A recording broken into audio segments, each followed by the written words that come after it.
wabarakatuh. Perkenalkan, nama saya Riris Cahani dengan NIM 2304030008. Di sini saya akan menjelaskan mengenai materi manajemen transportasi. Materi pertama itu mengenai materi manajemen rantai pasok atau supply chain management.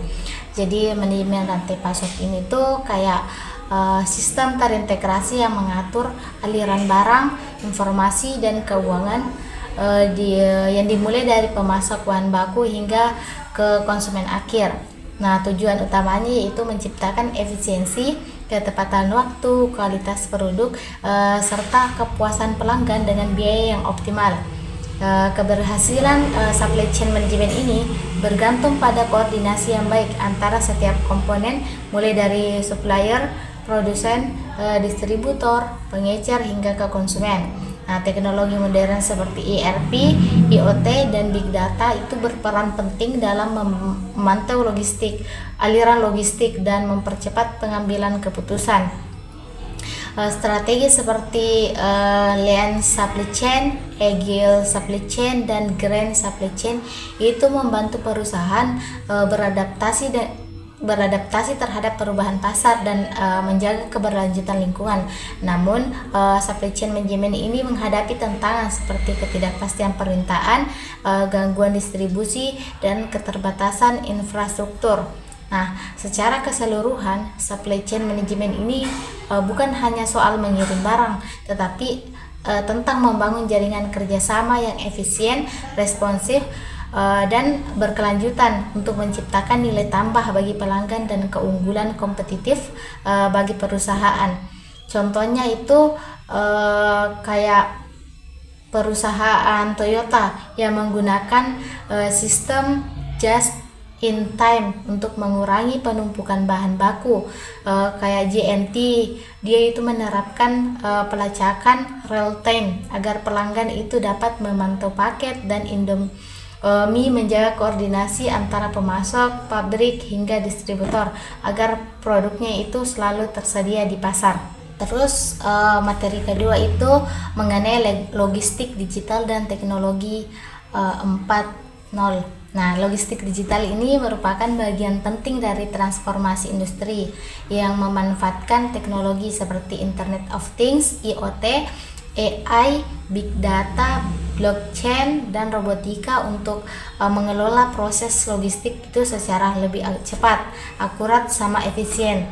Nah, tujuan utamanya itu meningkatkan efisiensi operasional, mempercepat pengiriman barang, menekan biaya, serta meningkatkan kepuasan pelanggan.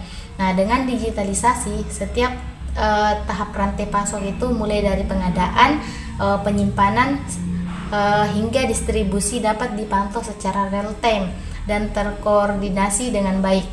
Nah, meskipun demikian, penerapan logistik digital ini masih menghadapi tantangan seperti biaya investasi tinggi, keterbatasan sumber daya manusia digital, risiko keamanan data, dan infrastruktur yang belum merata. Namun, bagi perusahaan yang mampu beradaptasi, logistik digital ini memberikan keunggulan kompetitif di pasar karena dia itu mampu memberikan layanan yang lebih cepat dan responsif terhadap kebutuhan konsumen. Secara keseluruhan, logistik digital ini bukan hanya sekadar penggunaan teknologi, tetapi juga langkah strategis menuju smart logistik, yaitu sistem logistik cerdas yang terintegrasi, terus ramah lingkungan, dan berorientasi pada efisiensi jangka panjang. Contohnya itu kayak perusahaan seperti JNT lah. Dia itu sudah menggunakan drone untuk pengiriman ke wilayah pedesaan. Dia itu memanfaatkan robot penyortir otomatis di gudang, dan si cepat dia itu menggunakan sistem pelacakan digital supaya pelanggannya itu bisa memantau posisi paketnya secara langsung. Materi ketiga itu manajemen transportasi perkotaan dan smart mobility. Jadi manajemen transportasi perkotaan ini merupakan proses mengatur sistem pergerakan orang dan barang di wilayah kota supaya bisa berjalan efisien, aman, nyaman, dan berkelanjutan. Nah, penerapannya itu mencakup pengaturan lalu lintas, pengembangan transportasi umum, pembatasan kendaraan pribadi, serta pemanfaatan teknologi digital dalam konsep smart mobility. Jadi smart mobility ini tuh bagian dari smart city yang menggunakan teknologi seperti IoT, big data, AI dan aplikasi digital untuk menciptakan sistem transportasi yang terintegrasi, cepat sama ramah lingkungan. Melalui sistem ini tuh pengelolaan transportasi dapat dilakukan secara real time, mulai dari pengaturan lampu lalu lintas otomatis hingga pembayaran non tunai. Jadi penerapannya ini smart mobility itu memberikan banyak manfaat seperti mengurangi kemacetan dan polusi, meningkatkan efisiensi waktu perjalanan, kenyamanan pengguna, serta menekan biaya transportasi umum. Namun masih terdapat tantangan seperti biaya pembangunan tinggi, keterbatasan sumber daya manusia, teknologi, dan risiko keamanan data. Jadi kesuksesan transportasi perkotaan yang cerdas itu bergantung sama kolaborasi antara pemerintah sama masyarakat. Ini pemerintah bertanggung jawab dalam kebijakan, regulasi sama penyediaan infrastruktur. Sedangkan masyarakat itu berperan aktif sebagai pengguna yang disiplin dan peduli terhadap lingkungan.